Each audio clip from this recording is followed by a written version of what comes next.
So, welcome and welcome back. Had a couple of false starts getting my camera going and getting my thoughts together. And those thoughts, the camera seems to be in order. And those thoughts are involving, well, of course, as usual, Dungeons and Dragons, tabletop role-playing games, and things like that. But specifically, I'm thinking about trends and changes in the game throughout time. And like with that, changes in our culture and our awareness of racism and sexism and things of that nature.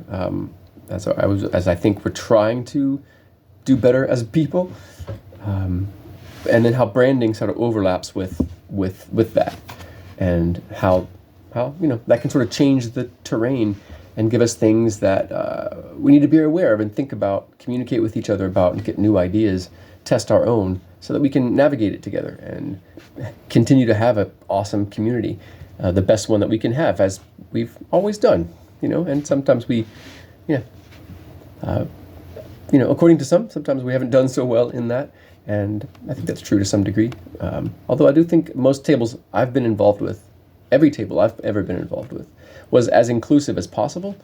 It may be other things around, perhaps just our culture and geekism and things that were generally seen as guy things or whatever, stuff like that. But I do think just changes with our culture have made the game more accessible. And I think it's good to examine our habits and activities and see if they are off-putting to certain people that we would enjoy to have at our table. See if they are, if they help sort of disenchant or further dispossess people in our community and people around us. And by community, I don't mean the game community. I mean like our physical communities, our neighborhoods, our schools, whatever, our communities. Inclusiveness is important, and I think that as a culture, we try to do that, and we are doing better, I think, than we have in the past. As things improve, improvements often increase. So I think that's a natural part of it.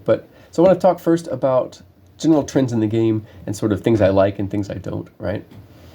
When I first started playing was right around the time that Dragonlance first came out. Well, I think that was actually a few years later. So I started playing during the sort of the red box set, Beckme, I think, box set with the Elmore art on the cover. That was the first time I played. And then for the Christmas, I got the black box set, the simplified D&D stuff. AD&D and stuff was coming out, I think, but I wasn't aware of it at that time. I may have my timelines wrong. Anyway, the point was, it was really deadly when I first started. And I didn't like that as a kid, I ran it for my family first, most of all. And I was more interested in getting them through it, like having this adventure be completed, like having this tale be told. And I think that was part of a movement, apparently, because the game sort of trended toward less site-based specifics, less just deadliness, less like an easier game in a sense, because the game was changing, how people were running it. It's not that the game was easier. It would still be difficult to do certain things, and as a storyteller in a game, you don't always, you don't rearrange things. Things happen and change, and that changes the story that you're telling, ideally. But as the game has continued to go through different iterations of it, I found that while there's a lot of sort of what we call quality of life changes, where things are just simpler. Number lines all go up. Things are sort of reduced and simplified down to easily graspable mechanics, and I really enjoy that. At the same time, I don't think that we have to take the more complex mechanics out. We can choose not to play with them, but to take them out of the book entirely, the game entirely. So there's a softening of the game over time, to where, as I come in as a pro dungeon master in the past few years, and even before that when I was starting to run games online, I had players for the first time who were nervous, not because they didn't understand how the game worked, but nervous about their characters dying, yeah, I mean, that's a natural part of the game. You want to have that, but I think I'm losing my train of thought here. I do that sometimes. But I was saying, where was I? Maybe I'll edit this out. Maybe I won't. But so as the game has trended a little bit more to be more easy, as a GM with a style like that's kind of I've been building over years, and I adjust some based on, of course, the editions that come out. I'm still trying to create a certain experience at the game, and it's gotten harder to create that experience. Characters have gotten more powerful, more options. I attribute that in part to the game just being more player facing, and that itself in part being a product of Wizards of the Coast trying to sell more books instead of just selling to dungeon masters, which was how the game pretty much used to be. In fact, we would discourage players from having the Dungeon Master's Guide or the modules or really knowing the rules beyond the basic mechanics you needed for your character. Because, well, you want them immersed in the scenario instead of, we wanted to reduce that sort of metagaming and min-maxing. And I still do, but the modern, as the games advance through editions, they are geared toward mid-maxing, which that can be really fun. That's a lot of crunch, but depending on the type of game you're trying to run, it could be a kind of a pain in the butt. And in fact, I think because of that, there's a lot of dungeon masters who choose to use other systems that are perhaps not less player facing, but where the player has less control, if you can follow the distinction there, over or has less of a sense of control, I think, over the game. Or player-facing games, you're rolling all the dice, you're making most of the decisions, and the GM is sort of reacting by their playbook. Games like the Sprawl and other Powered by the Apocalypse games, they don't give the player the sense that they are in control of the game at all, even though they're very player-facing. So I feel like that's something that kind of works against me and maybe other dungeon masters. But I think it works against one of the fundamental elements of play and one of the fundamental elements of like sort of fantasy and mythological-based storytelling, which is unknowns, it's hazards, it is immersion, having your nervous system sort of involved. And as much as, even as like, the power gamers that I know will get really can get intensely emotionally involved in the story, I can't help but feel like there's something that's lost when people are referring constantly back to their character sheet. And so having a simpler set of rules where they're more deadly, it sort of causes, I think, a more realistic immersion, And I don't think we have to sacrifice that to tell a story. So as far as the new rules in OneD&D, I do find that trend continuing. A lot of things simplified to be more easily handled, and where I feel like that's good to some degree, to then cut out other more complex things I don't like. For instance, advantage, moving that from a complex series of consequences to your physical exhaustion. It just becomes a simple numeric value of negatives to rolls. And while that's easier to remember, it's not as fun because it's not as new. Not fun, it's not the right word. It's not as fun in a certain way anyway, but it's not as troubling. It doesn't take as much work to figure out. And because attention and thinking is like a big part of the game, and you're rewarded for doing that, and exhaustion is sort of like that's not a punishment, but it's a consequence of failed actions or whatever. And that being something that sort of taxes your mental resources a little bit, even though with most of us we use automated things online to keep track of things like that. I just think it's a much more interesting mechanic than like the exhaustion rules from OneD&D. Similarly, some of the they seem to be just adding more power to the characters at lower levels, and it doesn't make sense to me. I think maybe they're doing that because there's this weird thing in the game where it has to go to 20th level, but campaigns don't play to 20th level usually. unless we start out at 10th or something like that. There's not a whole lot of content for the game, maybe because of that, or maybe that's why, in either case. So maybe they're trying to sort of front load the game with cool and interesting powers. I don't know, but for me as a dungeon master, if I want to have sets of difficulties that get incrementally easier and easier as the characters go through power, gain power and gain experience, that's really hard when they can fly at first level, when they can heal, like, I don't know, 25 hit points out the gate at first level without using a spell, things like that. I'm a fan of cantrips and constant use attack rolls, but at the same time, there's no point in ever learning how to use any weapons at all, which I guess kind of makes sense. But there's no way to run them out of their resources. Like a wizard with a cantrip, a fire cantrip like Firebolt, they can always do damage. But a fighter who breaks their weapon or runs out of arrows, what do they got? So resource management and stuff is also a part of old school play, but for a reason, because for old school, that type of exploration, resource management, having some sort of supply to get from one place to the other or to deal with certain problems, is a fun extra game mechanic, a difficulty and challenge that the players have to manage and deal with. And it doesn't have to be super boring to do that. Just like having more of that old school style play does not preclude having a deep story at all in your game and having a really big world and your characters being absolute epic heroes. Like, heroes can fail. It's a magical world, so there's all sorts of stories to tell to explain different things. But that's my bit on the overall sort of arc and changing of the game over time. I can't say older editions are better or newer editions are better. I like things about older style of play. I like things about the newer style of play.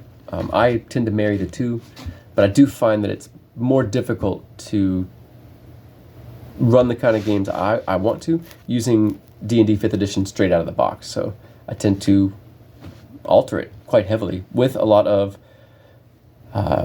first, second, and like 3.5, 3rd edition rules, So let's see. The other part that I wanted to talk about was that intersection of branding and changes in culture, where to some degree I think changes in the wording and stuff in the game that are coming up, for some people is probably attempting to reflect changes in our culture. We want to get away from race. We want to get away from the argument and debate and discussion around sex and gender, and so we want gendered characters to be equal. We want people of different races to have equal abilities. I get that. I think my issue with that in particular is that I don't think one reflects the other. I don't necessarily think that how we play our fantasy game reflects for everybody how we conduct ourselves in the world or how we look at the world. Good and evil in a fantasy world is good and evil in a fantasy world. I don't think it reflects on morality in the real world. Lawful good characters in D&D can just slaughter people if they're evil, and in our world, that's not how it is. That's not how we look at things. So I don't think many people get confused about that. To me, this whole argument harkens back to the mazes and monsters, you know what I mean? And some of the satanic panic, really just assumptions about how playing the game can alter you or how it can reinforce certain mindsets. And I think that it can. But I also think removing the discussion from the table isn't something that helps. So I think changing race to species, I'm not sure who that really serves. For one thing, I think a lot of the classic fantasy experience involves going from one place to another, people meeting exotic people. It has to do with the other is a big component in fantasy, but because of the dissolution of that other that happens in fantasy, where two people of completely different places who are distrustful of each other based on cultural stories come together and have to trust each other and learn things and give up something of their old view to adopt something that works better. And I do think that even though it is a game, tabletop role-playing games are a safe place for us to work those things out and explore those things. People, there you go, Freudian slip, to explore being other people, or to explore our own relationship with our sense of other is important. And I think as long as we're not a bad dungeon master, that we can do that without stepping on any toes. And we're allowed to make mistakes too, so if we mess up, that's okay, as long as we can step forward and apologize and do whatever we can and offer whatever we can to take the bad taste out of our player's mouth if we've misstepped or in our ignorance, put them off the game and made them feel like they weren't welcome or that they were being labeled or judged. We need to show up for those opportunities to see where we're messing up, right? And as particularly as a white guy running a game, I mean, I'm not gonna push any culture and narratives on anybody.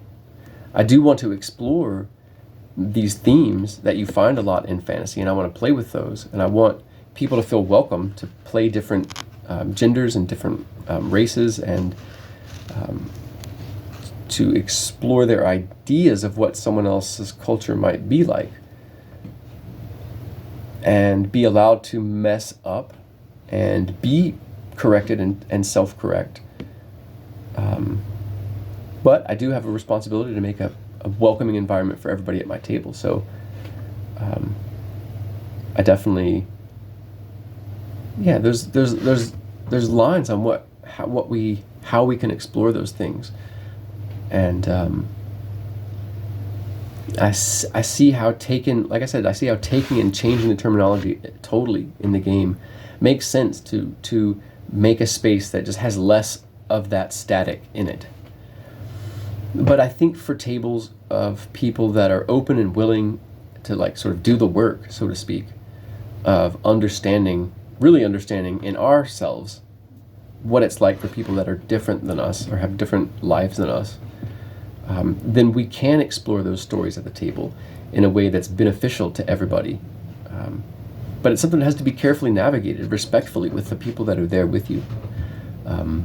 And I do feel like that's a conversation that can't happen if we take those terms and stuff out of the game, and limit it down to a simple, polished, good time that's complete escapism and unrelated to anything. I don't believe in pure escapism. I think the only reason to escape anything is to get out of an old mindset and into a new one. We might have pressures and tensions, and we need to relieve that tension. Sure, good combat, slaying some goblins can do that. I think that's fine and good. But again, if we can, we can navigate these things with respect. We can tell stories differently. And let me just give you an example of what I mean. If I will have NPCs that are very different than the characters, and like a kobold or a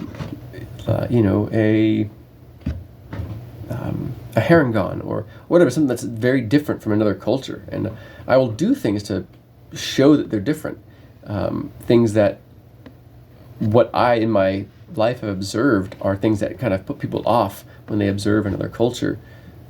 Those sorts of things, not anything specific, not that I'm taking anything I've seen from another culture, but just observe the sorts of things and try to sprinkle those into my NPCs so that they seem different and they seem exotic, because I want my players to engage with, to brush up against the other, that which is different than them, because I want, with any good, I think, storyteller, I want something new to happen for the person who's experiencing or helping create the story with me, and that might be looking at these people differently. It might be a little insight about people that they pick up on from the role play that helps them out looking more openly at people, or looking more openly at themselves, or any of those things.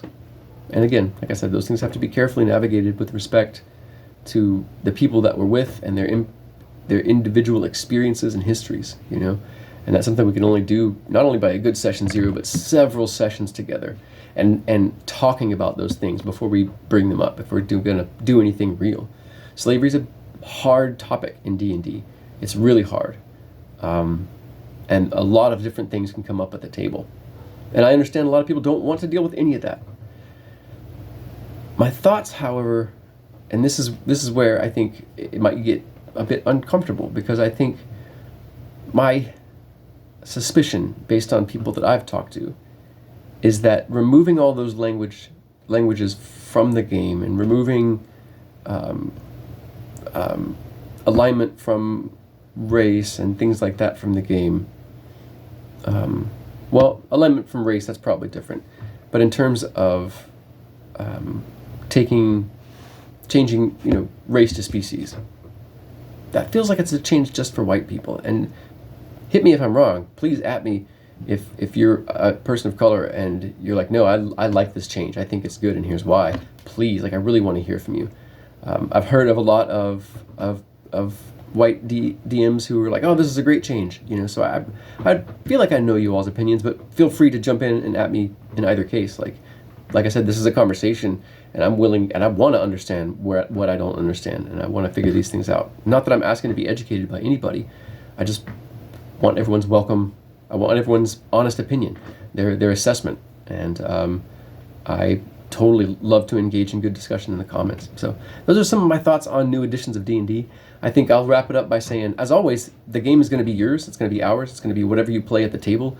You're going to want whatever rules to use, whatever rules that you like, that make the story and the experience that you're trying to make. So I don't think that'll change. I don't think we have to adopt the new rule books. I don't think that was ever true. When 3.5 came out, I ran 3.0 for years because I honestly didn't like the changes, but I was also not willing to buy a whole lot of new books. So I'll likely adopt some of the new changes, but I'll keep some of the older editions, and I'll keep adding my own innovations and changes to the game, because what I play at the table is very much my game, and nobody owns what you do at the table. There you go. So have a good one. Play your story. Take care of yourselves.